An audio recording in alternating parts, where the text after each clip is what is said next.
Child, walk like your breath is borrowed from the heavens. Let your spine remember you were made in the image of more.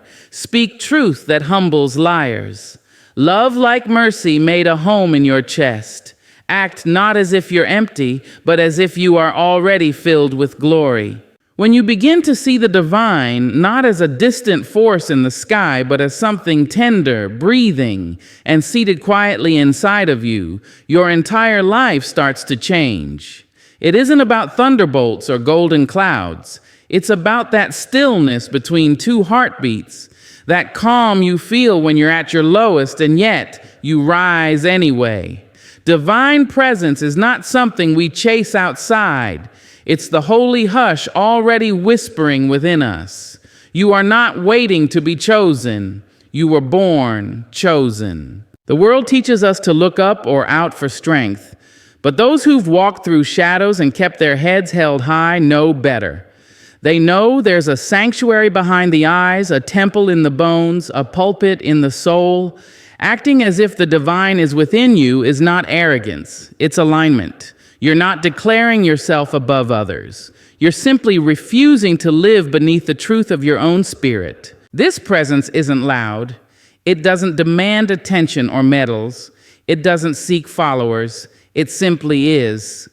It's in the way you pause before lashing out, choosing kindness when fury would be easier. It's in the breath you take when fear grips your throat, but you speak anyway. It's in the way you endure without applause, forgive without condition, and love without needing to be loved back. When you act as if God is within you, you begin to carry yourself differently, not because you think you are flawless, but because you know you are sacred, even in your flaws. You speak with more care because your voice becomes a sacred tool. You move with more purpose because your body becomes a living prayer. Even your silence becomes a sermon. You don't just live, you testify. Now, the world may not always welcome that. It's easier for people to understand you as small, manageable, forgettable. But when you carry divine presence, you make them uncomfortable. Not with ego, but with depth, with conviction, with the kind of dignity that can't be faked or bought. You begin to light up rooms that haven't seen truth in years. You become the kind of person people either cling to or run from, not because of you, but because of what walks with you. And no, you don't always feel divine. Some days you'll cry in showers, you'll make mistakes, hurt people, forget your worth. That's okay. The presence doesn't leave. It's not conditional. It's not based on your performance or your perfection. It abides, it waits. It knows the strength of still water. It knows you'll come back. Children who know they are holy grow up to become adults who don't sell themselves short. They don't beg for love, they extend it. They don't chase titles, they carry presence. They don't break others to feel whole. They pour from a place of wholeness already known. They don't ask the world for permission to shine. They shine because they can't help it. You see, when the divine lives within you, you stop seeking approval from people who can't see beyond flesh. You understand that your spirit is older than their judgments, bigger than their labels, and stronger than their silence. You don't just live for legacy, you live for light. And so the call is simple but powerful. Walk like divinity is stitched into your steps. Speak like wisdom borrowed your mouth. Love like heaven is watching, not to judge you, but to rejoice. You don't need to scream it, just live it. That's how the divine gets recognized, not in crowns, but in character, not in noise, but in knowing. There is a power that lives in your mouth, not born of volume or cleverness, but born of truth. When you speak with sacred power, you are not just exchanging words, you are echoing the breath of something holy. Your voice becomes more than sound. It becomes a force, not to dominate, not to impress, but to deliver, to remind, to reveal. There's a kind of authority that doesn't shout, doesn't curse, doesn't scramble for attention, and yet it fills the room. That's the kind of voice you carry when you know your words come from a deeper well. Speaking with sacred power means knowing the weight of what you say. It means understanding that words are not casual things. They can mend or maim. They can break chains or build prisons. A sacred tongue doesn't wag in gossip or boast in pride. It speaks to build bridges, to bring comfort, to correct without shaming, and to bless even in times of breaking. When your words come from a place of love and knowing, they rise beyond language. They become medicine. The world may tempt you to use your voice for decoration, for deception, or for domination. But sacred power resists that temptation. It chooses clarity over charm. It chooses honesty over ease. It chooses justice, even when silence would protect your comfort. This kind of speech may not always be popular, but it will always be remembered. Because it doesn't just touch the ears, it touches the soul. When you speak from that deep place, you speak less, but you say more. You are not scrambling to be heard. You are simply revealing what must be said. The sacred voice doesn't seek applause, it seeks alignment. It says what must be said, even when trembling. Even when trembling. Because courage isn't the absence of fear, it's the decision to speak anyway. There's a responsibility that comes with sacred speech. You must think before you speak. Not to censor your truth, but to offer it with care. Your words can start revolutions or restore peace. They can make someone feel seen, or they can drive someone deeper into their wounds. So speak with purpose. Speak with healing in your tone and hope in your breath. Don't weaponize your words just to win. Use them to witness. There is power in knowing when to speak, and there is just as much power in knowing when not to. Sacred power doesn't spill itself everywhere. It discerns, it waits, it listens deeply before it speaks honestly. And when it speaks, it doesn't seek to overpower, it seeks to illuminate. It doesn't whisper to hide, and it doesn't scream to overwhelm. It rises to meet the moment with truth and tenderness. Your voice is not an accident. It is a tool, a testimony, a trumpet, not for ego, but for awakening. Let your voice carry the dignity of your ancestors, the strength of your struggles, and the wisdom of the quiet nights that shaped you. Speak with the power of someone who knows where they've been and is not afraid of where they're going. The world doesn't need more noise, it needs truth. It needs courage wrapped in kindness. It needs voices that carry hope, not hate. It needs people who know that every word is a seed, and they choose to plant gardens, not graves. So when you open your mouth, let something sacred come through. Let it be firm. Let it be soft. Let it be full of light. Let it be the kind of voice that doesn't just speak, but sets people free. To move with moral majesty is to let your character lead before your shadow ever enters a room. It is not about titles, robes, or crowns. It is about the quiet nobility of doing what is right, even when no one is watching. It is walking with the kind of dignity that does not need to announce itself. Your posture speaks. Your choices echo. Your integrity becomes your robe. Your grace becomes your stride. There is a beauty to living in alignment with your principles, especially in a world so often confused about what matters. When you move with moral majesty, you are not simply existing. You are living as if every step is part of something sacred. You are not led by impulse or pressure or applause. You are led by something deeper, older, and unshakable. You do not change your truth depending on who's watching. You live it quietly and clearly, no matter the audience. This kind of living demands discipline. It means holding yourself accountable when no one else will.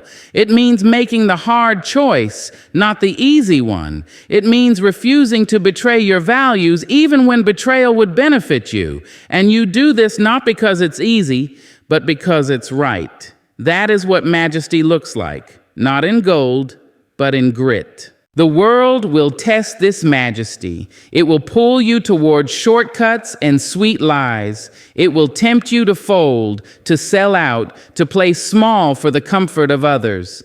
But when you walk with moral majesty, you don't bend in the wind. You stand like a tree rooted in righteous soil. You may sway, you may tremble, but you will not fall, because what holds you up is not pride, but principle.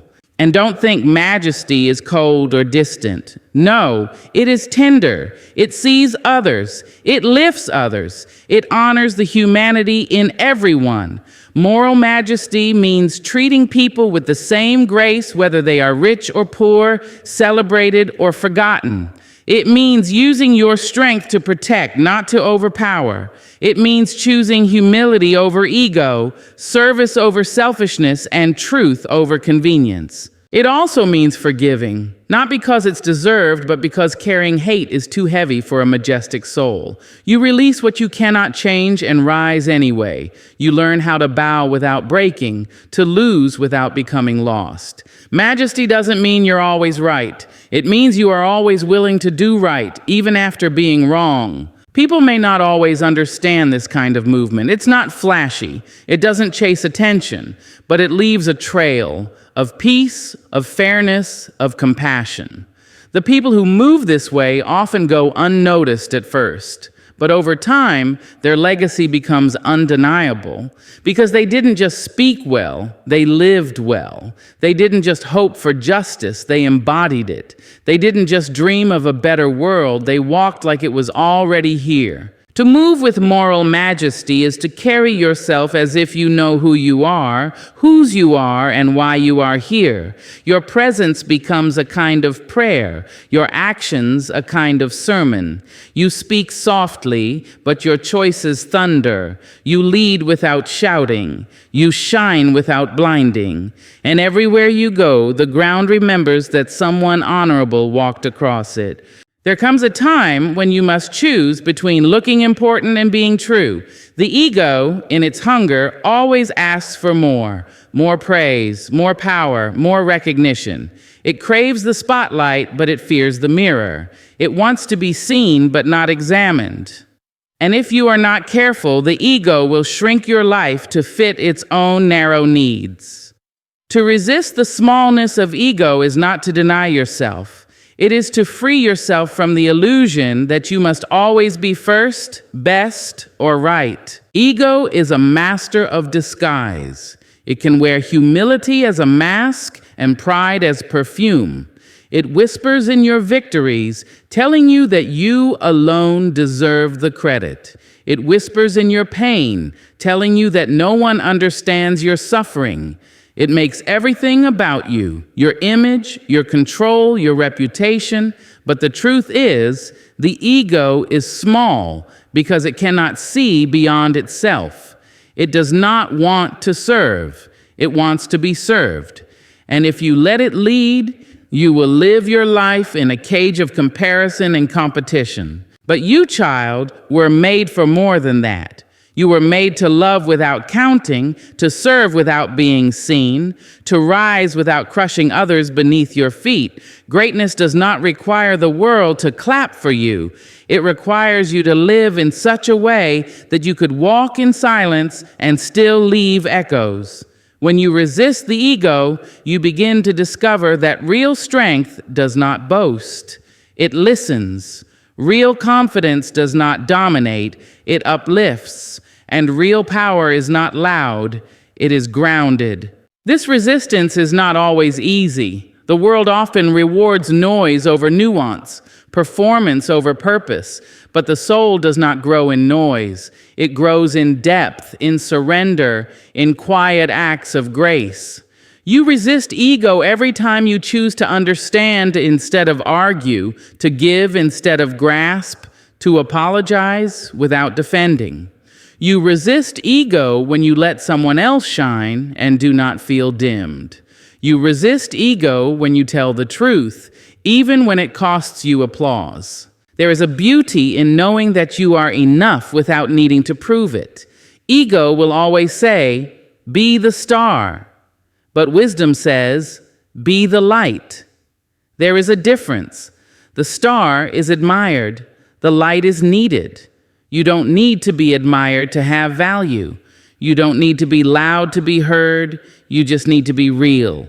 The ego seeks image. The soul seeks impact. Resisting ego also means being open to growth. It means you are not afraid to be wrong, to be taught, to be humbled. It means you no longer see feedback as attack, but as invitation. Ego is fragile. It cannot be corrected. But spirit is strong. It welcomes correction because it knows the truth is not an enemy. To live without ego is not to live without pride. It is to hold pride in the right things, in your integrity, your resilience, your kindness. You don't need to be the loudest in the room to lead. You don't need to be praised to feel powerful. And you don't need to be first to be fulfilled. So walk humbly, not because you are less, but because you are more than ego could ever hold. Speak kindly, not to impress, but to bless. Give freely, not to be seen, but because giving is how souls breathe. Let go of the smallness of ego so that you can make room for the largeness of purpose, the wideness of love, the stillness of peace. That is where your power lives. To love as a holy act is to turn an ordinary gesture into something eternal. It's not about grand confessions or flawless fairy tales. It is about presence, about showing up when it would be easier to walk away, about choosing tenderness in a world that teaches us to guard, to harden, to win. Love, when it is sacred, does not need to be loud. It doesn't boast or barter. It does not keep score. It simply gives, and in the giving, it becomes divine. You see, when love is holy, it is not a feeling, it is a decision, a discipline, a devotion. It means holding space for someone else's humanity, even when it is inconvenient. It means caring for those who may never say thank you. It means forgiving not because they earned it, but because you are not willing to carry the poison of resentment in your sacred chest. Holy love is fierce. Not because it fights, but because it refuses to quit on people. It doesn't mean you don't protect your boundaries. It means you honor them so deeply that even your no becomes an act of grace. This kind of love is not soft in the way the world defines weakness. No, it is soft like water, able to carve through stone. It is patient when others rush, gentle when others snap. It's the kind of love that stays at the hospital overnight, that makes the phone call when pride says don't. It's in the meal left at the door, the note written in silence, the apology whispered when ego wants to shout. It's in the small, sacred moments that no one applauds, but heaven notices. Loving as a holy act means you remember that every soul you meet is carrying something you cannot see. And instead of assuming, you choose to understand. You slow down. You ask. You listen. You comfort. You speak light into the dark. You recognize the divine not just within yourself, but within others, even when they forget it. That is the heart of sacred love. It sees clearly, but it loves anyway. It does not require perfection. It honors presence. This kind of love isn't limited to romance. It's the love of a mother rising before dawn to care for her child. The love of a friend who speaks truth even when it risks the friendship. The love of a stranger who steps in when no one else will. It's collective. It's ancestral. It's revolutionary. Holy love is not about being liked. It's about being real. It's about loving someone not for who you wish they were, but for who they are becoming and walking beside them until they get there. It also means loving yourself, not in a self-indulgent way, but in a way that says, I am worthy because I breathe. It means speaking kindly to yourself when the world is cruel. It means resting when you are tired, not just when you've earned it. It means no longer begging for crumbs when you deserve a feast.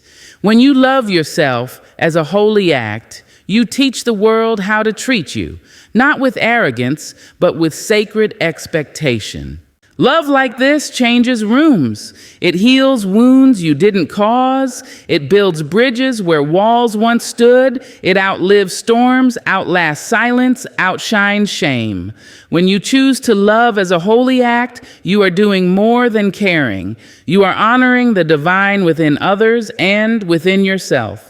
You are turning your life into a temple, not made of stone, but made of moments.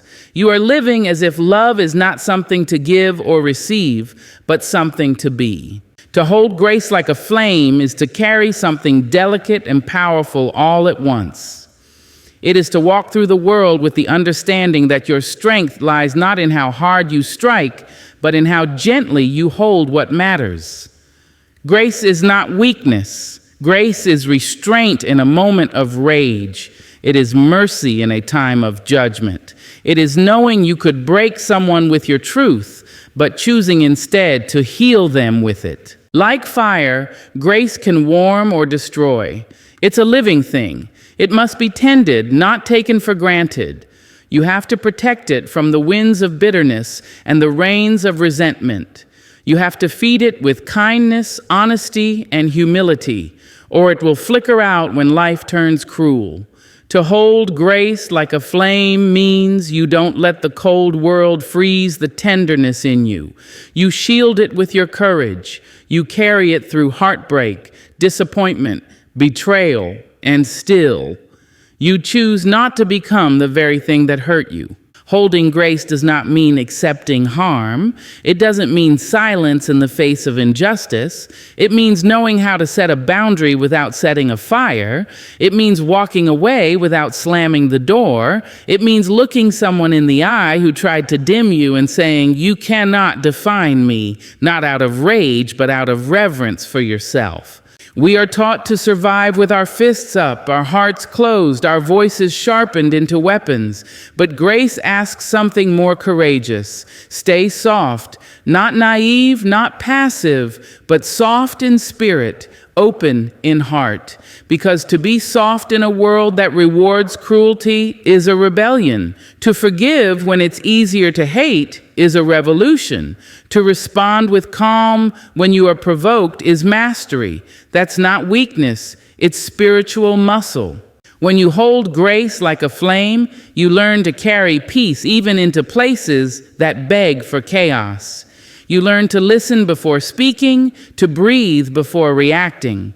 You offer people the benefit of the doubt, not because they deserve it, but because you won't be poisoned by suspicion. You give others room to be human. You let them stumble, speak poorly, arrive late, fall short, and still you meet them with dignity. That doesn't make you a fool. It makes you a sanctuary. Grace does not mean you don't feel anger. It means you don't let anger choose your next step. It doesn't mean you forget your pain. It means you don't live from it. It means you've learned how to bless the wound without reopening it every time someone touches your memory. Grace means you've looked at your past, held your own shame, and said, "Even here, I am worthy." And yes, holding grace is lonely sometimes. The world celebrates the loud, the harsh, the quick to clap back. But the ones who carry grace change things slowly, deeply, and permanently. They are the ones whose names are spoken in gratitude long after they've left the room, because they made people feel safe, because they reminded others what it means to be human, because their flame didn't burn others. It lit the way. So protect that flame, feed it, let it glow through your tone, your patience, your presence. Let it live in the way you walk away from conflict, the way you uplift instead of compete, the way you honor instead of harm. Hold grace like a flame, not because it's fragile, but because it's sacred, because the world needs light more than it needs heat, because that flicker in your soul is not just survival, it's salvation. ChatGPT said, when you live as though the divine resides within you, everything changes. Not just how you speak or move, but who you become. You begin to walk with purpose, not performance. You choose truth over noise, depth over ego, grace over impulse. You speak with reverence, not to be heard, but to heal. You carry yourself like someone whose presence is a prayer, whose silence is not absence, but wisdom. And when temptation comes, when pride pulls, when anger rises, you return to your center, that sacred place inside where love is not a weakness, but a weapon of peace, and where discipline becomes devotion. This is not about perfection. It's about alignment. It's about remembering who you are before the world told you who to be. It's about becoming a living sanctuary where your life preaches, your choices worship, and your compassion testifies. Act as if the divine lives within you, because it does. Let your life reflect it. Let your light protect it. And above all, let your love prove it.